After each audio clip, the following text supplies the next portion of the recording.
suggestion, Madam Chair. And I think this, thank you, Madam Chair, and the proponent, I would like to congratulate the proponent. This is a very, very good ordinance.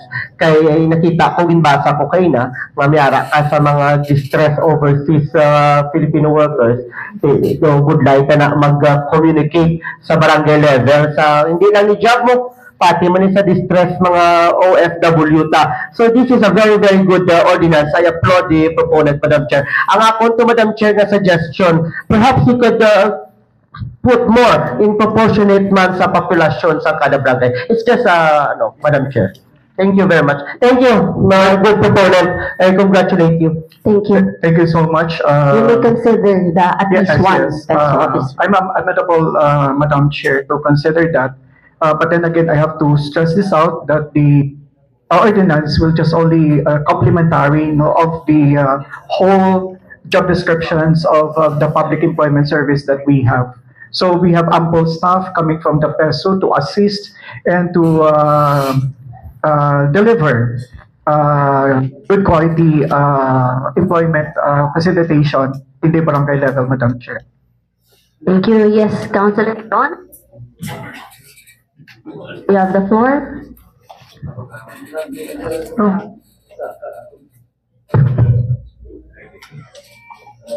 Thank you, Madam Chair.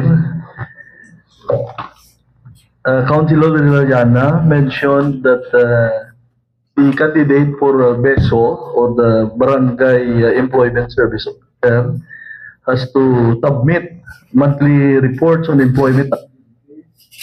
You have referrals, trainings attended in other labor-related services rendered. Is that correct, Councilor Yes, Madam Chair. Saldivar? Yes, Madam Chair. But you did not provide the qualification of this Barangay Employment Service Officer, despite this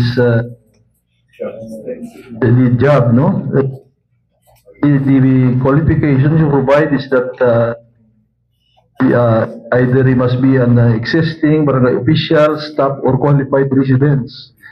Is that the only qualification to be the Barangay Employment Service Officer?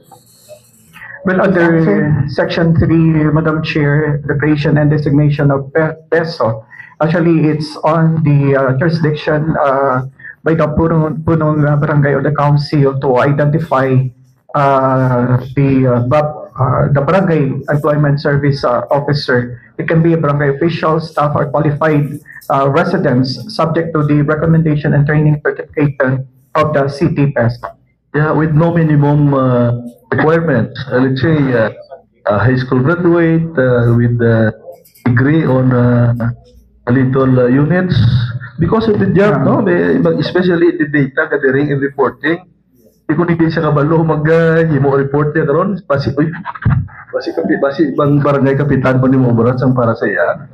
That's a good point, Madam Chair. Probably we miss out establishing the qualification of the PESO. So if we noted well that we're going to include that under the creation and designation of PESO, that we're going to include certain qualifications of the PESO. Not only that they are going to be identified by the barangay council, but establishing also their qualifications. And further, especially if there are 2 or more applicants, then you have to select the best. So, which is better, an engineering graduate, an accountant, those with units, or just a plain, what do you call that, tricycle driver? I think you need to provide minimum qualification, so that in case there are 2 or more applicants, there must be a sufficient basis in selecting. Okay, noted, Madam Chair.